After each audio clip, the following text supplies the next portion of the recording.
Sure.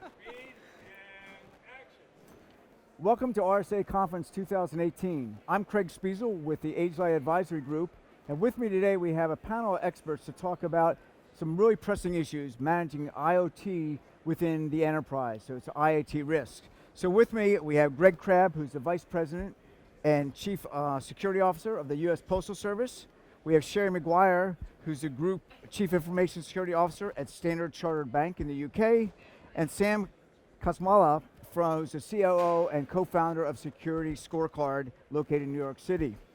So we're going to start a conversation here today and go on a range of topics, really about how you each see IoT and the implications to your business, to your organization, and to the enterprise and society at large. So I think, Greg, maybe we should kind of start with yourself. And what's kind of interesting as I've gotten to know the Postal Service is you perhaps had one of the first IoT connected devices.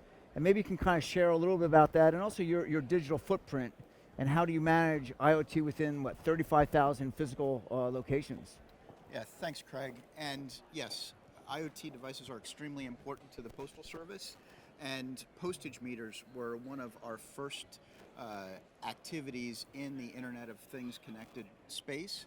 In 1995, we piloted a program with the assistance of Carnegie Mellon University to take a look at how do we extend postage meters out into homes and offices around the world. And it was a very important project for us at that time, but we didn't realize that ultimately it would result in $20 billion of our annual revenue still today. And through that discovery, we learned some very important principles about how information security needs to operate in a connected world. Understanding how data security and the information that gets exchanged through internet connected devices is made, the communication protocols necessary in order to be able to make that communication, and also from an authenticator perspective, the types of devices that hold information in a secure manner and how those exchange from a protocol perspective, how those devices authenticate into your organization. Well, it's kind of incredible to think about. I never would have thought of 1995, you were really at the cusp of Windows 95, the first Windows interface coming out there, and you guys were on the edge there. I think of rabbit ears and dial-up modems at that time there. Sherry, I'd like to, your perspective a little bit. Standard Chartered is a huge organization with over 1,000 branches, I believe, 60 countries. Has to be some interesting challenges for you to manage IoT as devices are being brought into the branches. Maybe share a little bit of the complexion of how you manage that, everything from the ATMs to personal devices in the workplace. Sure. Well, thanks, Craig, for inviting me to speak on this panel today. IoT, or Internet of Things, is something that I think all of us in the enterprise are dealing with on a regular, frankly, a day-to-day basis. The security threats that we're facing as a large global enterprise, we're in over 60 markets, as you said, over 1,000 branches, more than 85,000 employees. Wow. All of those IoT devices range from everything, including closed circuit cameras, to our security monitoring systems, to HVAC, to, of course, now all of the internet connected televisions, phones, and everything else that helps us run our business on a global basis and stay connected to each other.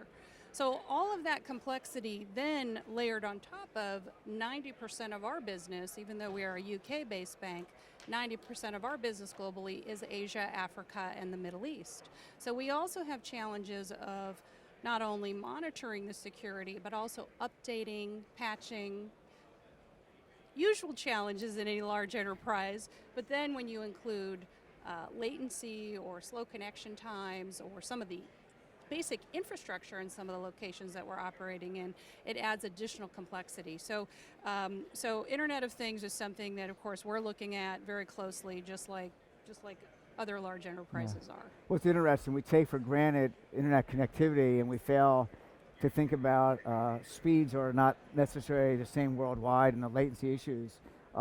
You mentioned patches, and that's a perfect segue to Sam with Security Scorecard and the challenges. You have an organization with tens of thousands of devices how do you monitor the health of those, let alone the health of your third parties? And maybe share a little bit about what your type of continuous monitoring security scorecard is doing and how that fits into IoT looking ahead. Sure.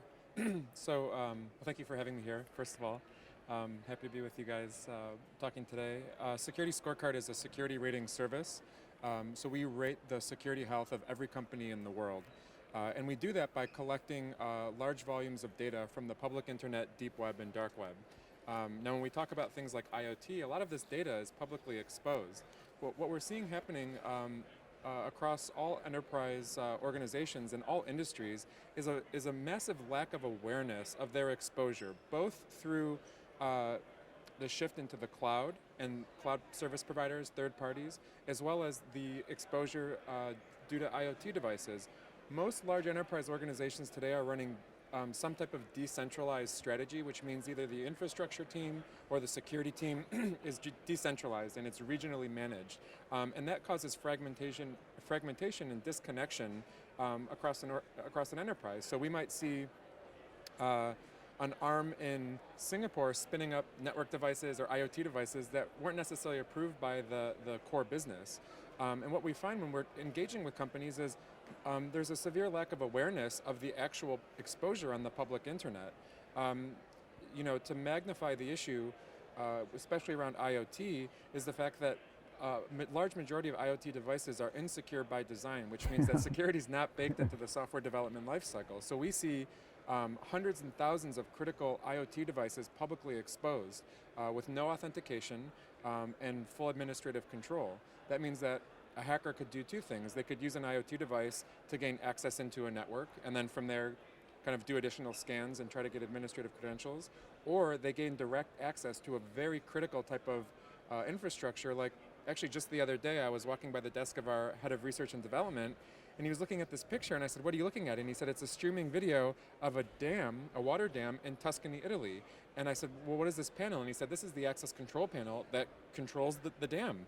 And I said, "Can you open it?" And he said, "Well, I'm not going to, but of course, we can." And when we contacted the company and did a responsible disclosure, they had discussed security, and they said, "Well, we shouldn't worry about it right now. It's not a big deal." Little did they know that literally in the browser, you could type in an IP address and have full administrative access to their credentials. So that's one example of what we see. Well, it's interesting. This past week, there was an example in one of the casinos that they had an aquarium, and it was a $99 smart thermometer of sorts that was connected to the network, and that provided access to all the gamblers' records and such in there.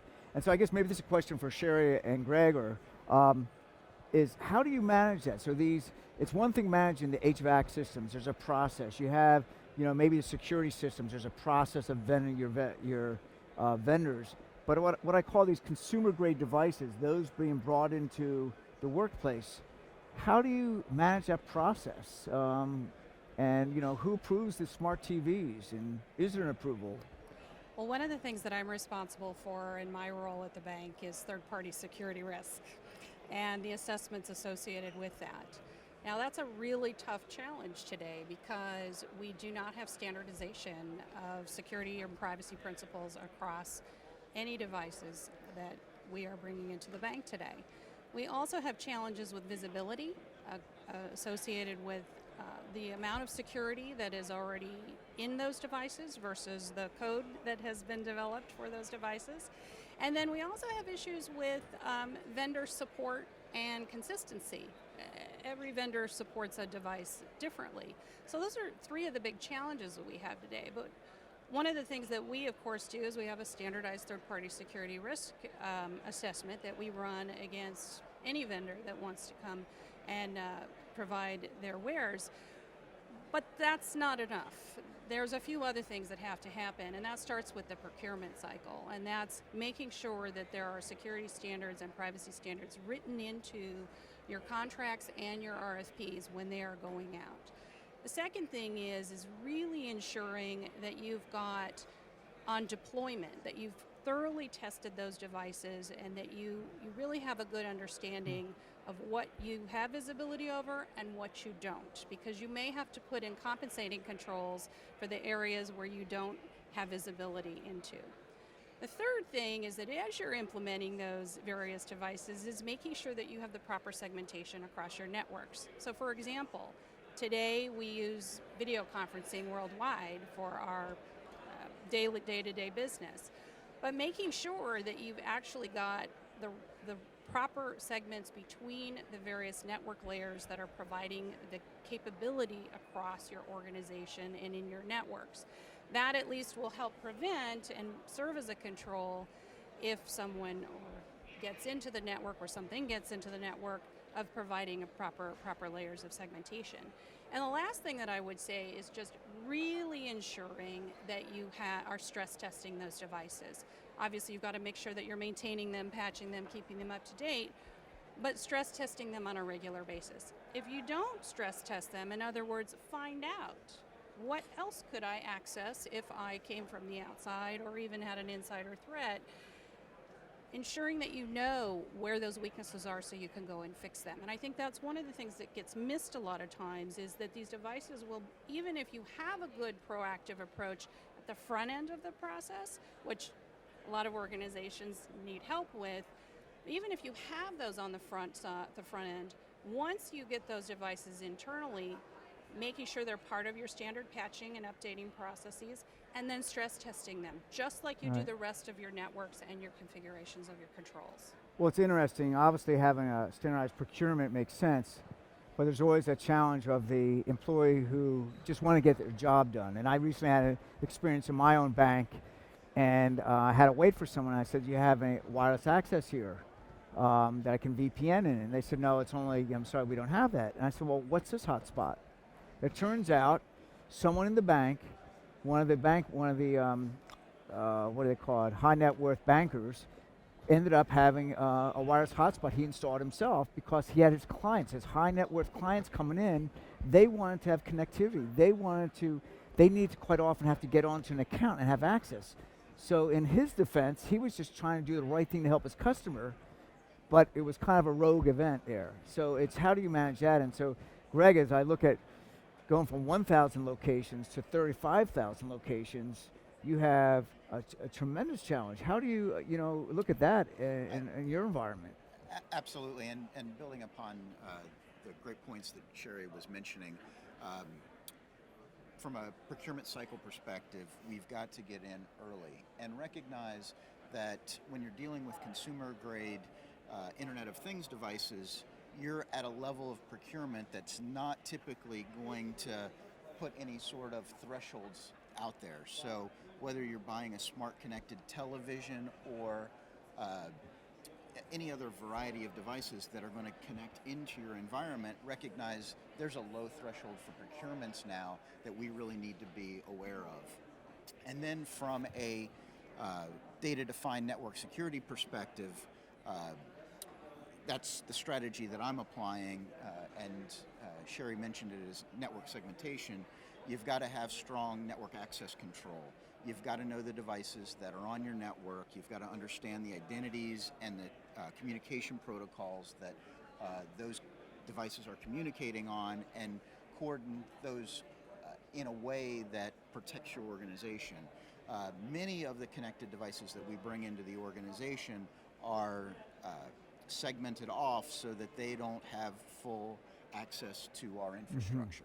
And those are critically important from a risk perspective. Sam, one of the things that I've had a chance to use your tools and your scorecard and your dashboard, and I love you have patch cadence. So it's not only is the device ship secure, how frequent are these companies? Because these devices, they may ship secure, but the next day they're probably insecure. So what are some of the things that you're seeing, and what do you have that same telemetry of looking at websites as third party as looking at IoT devices and some of the characteristics? And then the second question will be for all three of you is, well, what happens when that device is no longer being maintained? At what point do you revoke access to your network or decommission it effectively? So start with Sam and then. Yeah, it's actually a really great question.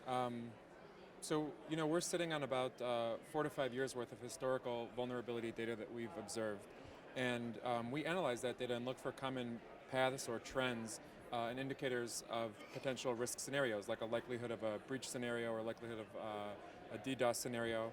And interesting that you called out patching cadence. One of the observations that came out of our data science team was companies that aren't patching regularly, we can talk about what that means, but companies that aren't patching regularly, that have a poor patching cadence, are up to 10 times more likely to experience a breach scenario than companies that have a repeatable patching process.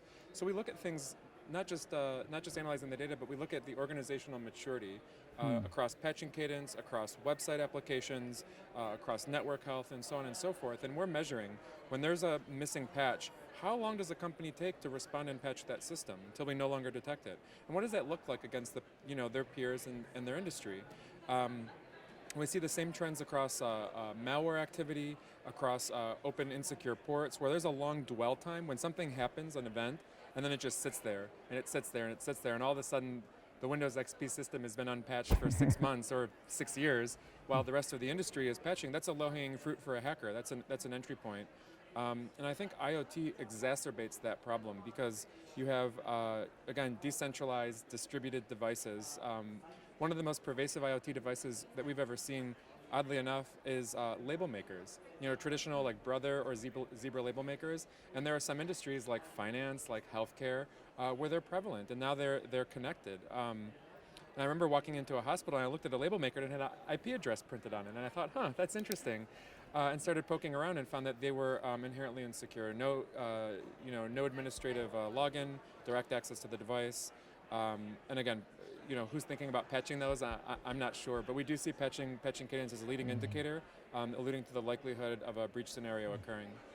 Well, I think, on that point of how do you know what you have, doing an inventory in your organization to even know what you have, to be able to revoke or to validate if it should be on the network. And that has to be a challenge. It's changing every day. If it's label makers or thermometers or Yeah, I mean, this is a fundamental challenge in any large organization, is to have the visibility and the insight as to what is actually connected to your network.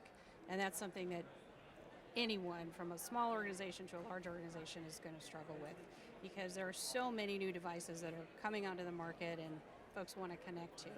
This ultimately comes down to policy and process and making sure that you've got the right policies in place so that your employees and everyone has an understanding of what those policies are. And then you have to have the right controls in place. So, if, for example, if working for a large regulated industry, a bank, if you try to plug a thumb drive into our devices, you won't get very far because, again, that's a control that we've made a decision to put into place, not only to protect customer data and bank data, but also to protect our network and systems from potential malicious vulnerabilities. Great. I think all very good points and really speak to some of the fundamental controls from a CSC perspective. 1, 2, 3, 4, right? Know what's on your network, know the software that's running on your network, know the vulnerabilities, and have a remediation capability to be able to address those. Fundamental.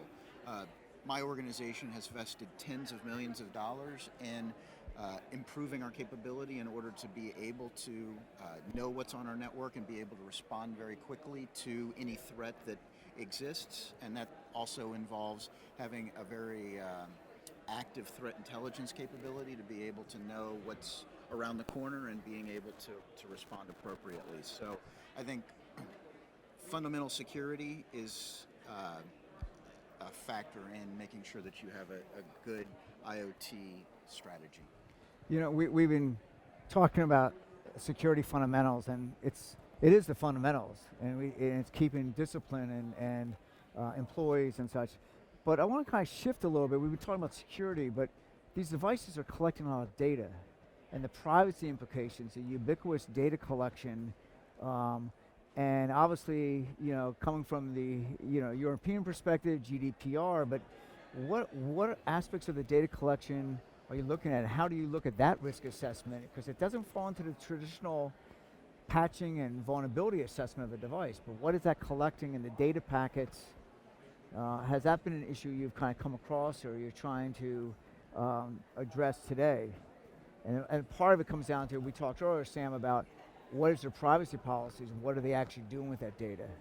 So the smart TV you mentioned, is that have a microphone that's collecting information? How do you disable that? So are you looking at, maybe a part way to answer, are you looking at disabling some of those functions on smart devices so they aren't so prevalent in their data collection? Has that come up? I think it all starts with data, and whether it's how we exchange or what we exchange from a data perspective on our postage meters versus our handheld devices that scan packages to the devices that we have on our workroom floors. The Postal Service is very committed to the privacy policy that we maintain under the laws and requirements of the federal government. And so, to your point, we need to make sure that the data that we collect in a very thoughtful way, and that we minimize where necessary all of the things that we shouldn't be collecting. And you need to have a very strong strategy on how you're doing data management in your organization in order to be able to handle these problems. Yeah, I think, and Sherry, it's one of the reason I get concerned in this area is because it's not necessarily customer data, it's your proprietary data. It's your boardroom TV. There's a conversation Sam and I discussed in our strategy. We want to acquire another company. We should be merged.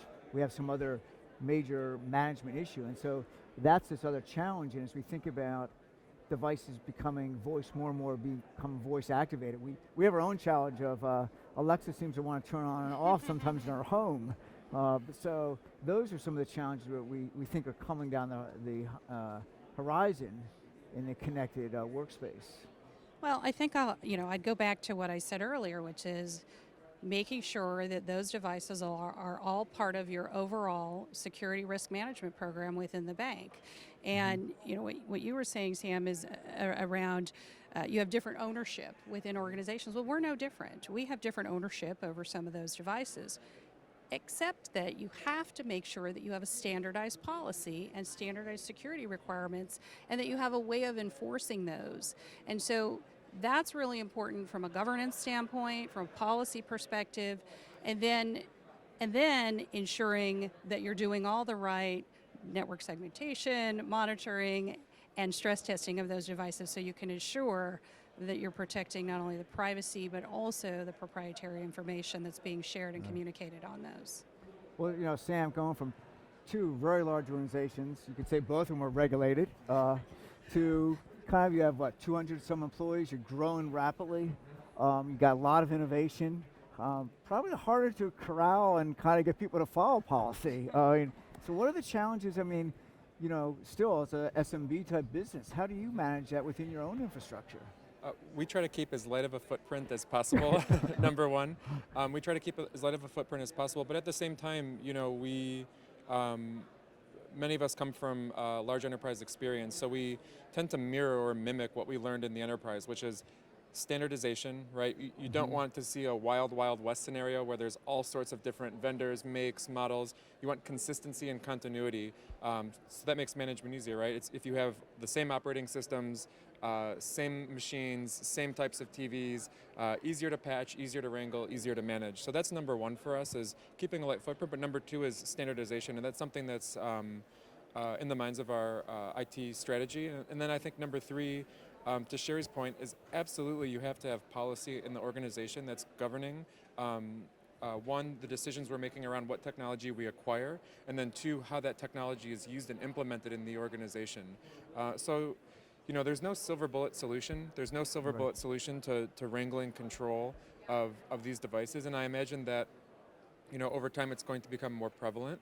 But if we start off with some standard frameworks for how we acquire technology, how we implement technology, how we control the technology, it makes a much easier job for everybody. Yeah. One of the dilemmas, I think managed devices and managed services that everyone's very familiar with, but like these consumer grade devices.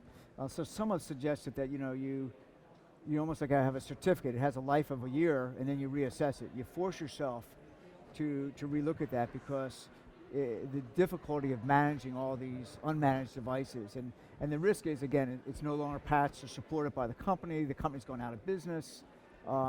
So, is there some advice that you're thinking about in that aspect of that? Well, again, I think that this all has to be incorporated into your overall IT and device management process and plans. Most large organizations have obsolescence and obsolescence refresh programs.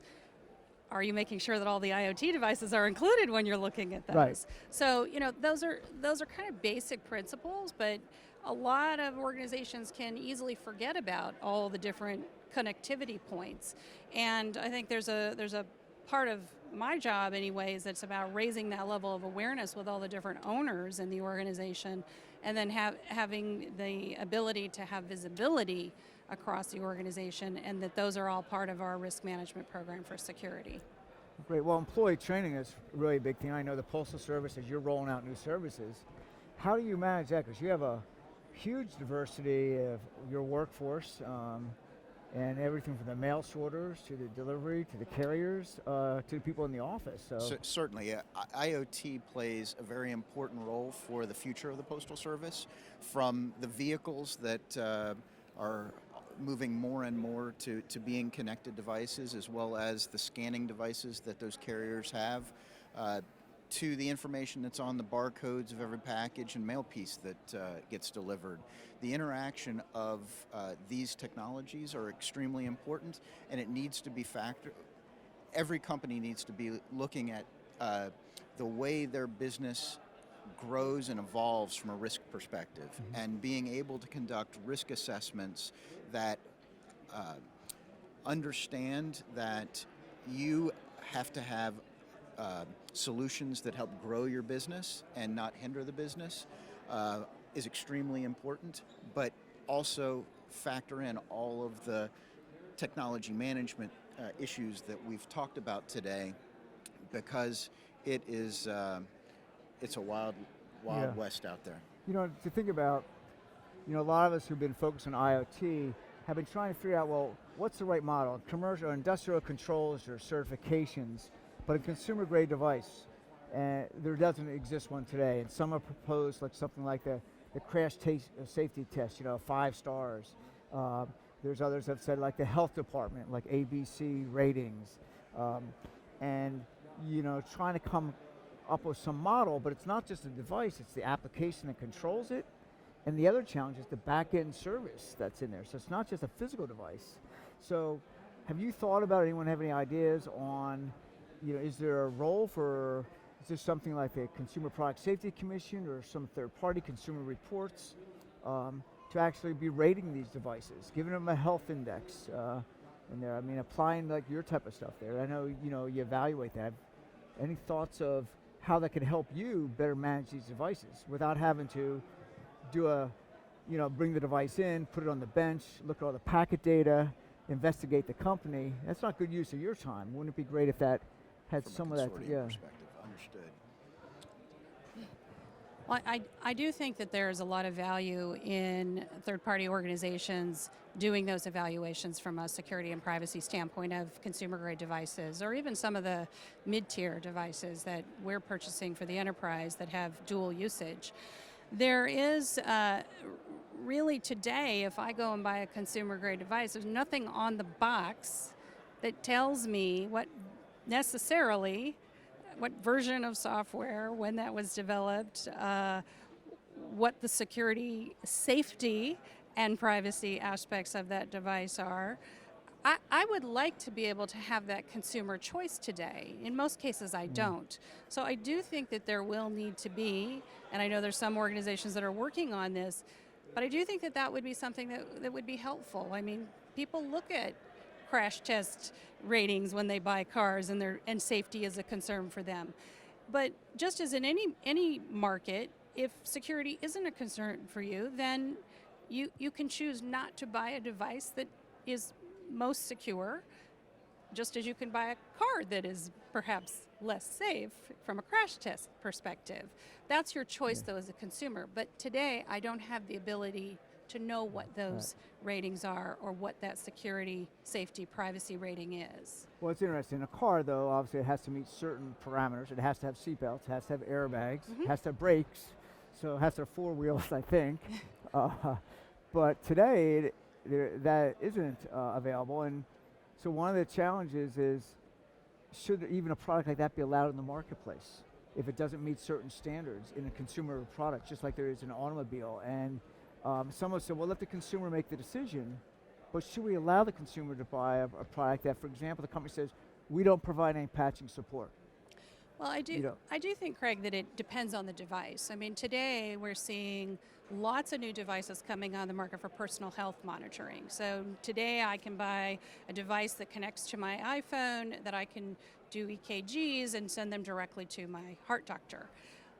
Those devices that have real safety implications, I think we need to look at the kinds of standards that we are applying to those. Sam, did you want to comment on, from your own perspective, I mean, maybe even within your own home, of how do you managing devices? I actually don't have any IoT devices in my own home. Well, actually, we just did a scan here, and actually we found your wife while you went away. She's been hooking up the camera. No, I'm actually quite paranoid personally. I don't keep any devices in the home for that reason, because I can't make an informed decision about about the controls and the capabilities of the security and the privacy of the device. I think that to Sherry's point, I could envision a day where it's almost like a nutrition label. Like you look at the back of the box and you see does it have this level of encryption and doesn't have this authentication, and is this, it's not just does it have the capability, but is this configured out of the box? Because and it's an important nuance, because a lot of IoT devices do have these capabilities. They're just not turned on. If you think about, if we were to go start a retail shop, like the four of us go start a retail shop, and we're going to get security cameras installed, we're not going to install the cameras. We're going to hire an electrician to probably go and install and wire the cameras. They're going to wire it up, turn on the screen, say it works, and they're going to walk out. They probably never opened up the manual and read the part that says change the default password and set up these controls. So part of it is the education part. Then the other part is that capability, is it secure by design, and is it secure out of the box, like upon implementation, versus having to hire an engineer or a security professional to do the more sophisticated config. Yeah, one of the principles of our working group kind of is not only should it be secure out of the box, but it may be sitting on the shelf someplace for a few months. And so by default, it should call home, pull down automatically, update and such on there. And to share your point is, I have suggested at the very minimum, it says the warranty on the box. It should say the company, this product will be supported with patches for 3 years, 5 years, 10 years, whatever. At least some minimal level of commitment of support there. So I kind of want, as we're kind of wrapping up a little bit, a year from now and 5 years from now, where do you think we're going to be? I mean, if you had a crystal ball, I mean, obviously your organization is going to have more and more devices in there, but are we going to see more resiliency, devices by design secure, or are we going to be having the same issues? So being optimistic or pessimistic? I'm not sure which way you want to go on that, Sam. Sure. I think if I had a crystal ball, I would say, look, I think CISOs have one of the hardest jobs in the organization. Like, it's an incredibly challenging job because, when things work well, we don't really notice. The lights are on, the internet is working, no breaches. But when things go wrong, it becomes chaotic. And the CISO is the first line of defense. And I think that, over the next 5 years, we're going to see a proliferation of more and more IoT devices. So it's not something that we're going to stop. We're not going to stop IoT. It's going to happen. But what I expect to see is more and more tools to catch up with the IoT to take control of them. Like, I could definitely see, coming back to RSA in 5 years, a whole section or category or market around IoT security control. We're starting to see it budding, but it's not a mature market yet. The other thing that I think we'll see more of, and AgeLight is at the forefront of this, is more policy around IoT. I'm actually shocked that today IoT is not governed, like there isn't some type of policy or law that governs how it's used because of the ubiquity of the device types that can be deemed an IoT device. So those would be the two things that I would say: more applications to control IoT security, and more regulation and policy around how they're built, deployed, and implemented. Great. Sherry? Well, I learned a long time ago not to make predictions when it comes to security. But what I would say is that I think that moving forward, and some of the surveys recently that I've seen have shown that CISOs and security organizations within enterprises are going to be paying a lot more attention. So in a recent survey by, I think it was CEB and Gartner, that they did of CISOs worldwide, they said 40% of respondees said that they were actually going to be implementing in the next 18 months IoT security plans into their overall security programs, and they would be spending more money on that. So that will drive, obviously, market, to your point, Sam, but that also puts a lot more focus and a lot more emphasis on the kinds of risk management tools that the one that AgeLight and your consortium have just put forward. We need those kinds of risk assessment tools that can help us as acquirers of the technology to make the right risk decisions. And without those kinds of frameworks, it makes it really, really tough for us to do that. So I think we're going to see a lot more emphasis on this within organizations and bringing it into the fold as opposed to having it sit separately. And from my perspective, Internet of Things is extremely important to the growth of your businesses, and it's going to be extremely important to the growth of my business. And it's a boardroom discussion from a risk management perspective on how we're going to interoperate our capabilities with those devices. And I see that it's going to become a safety issue, as I talked about the vehicles that are on the street. If safety is important to your organization, you've got to figure how Internet of Things is going to support or become a hindrance to the safety of your employees and your customers. So we have a lot to look forward to on this wild ride. Yeah, well, it certainly is wild, and you guys have had some great advice. And a last point, maybe a lightning round on it, and I'm glad you brought up safety, and it's a term that I've been using is IoT hazardization, and it's the physical damages to both people and the facility that can result from a device that's compromised. So it's no longer just ransomware, and I say just ransomware, it's no longer denial of service. It's now either activating your sprinklers in your physical building or deactivating your smoke alarms that cause damage, or it's unlocking the doors or locking the doors so you can't get in or out. So the physical risk. So how does that come into the physical dangers of devices? Is that within the CISO's role, or is that in your organizations? I mean, how are you looking at those elements? I believe that we're going to expand from CIA to CIAS, and I think safety is going to be a critical responsibility of the CISO in the next 5 years. Absolutely.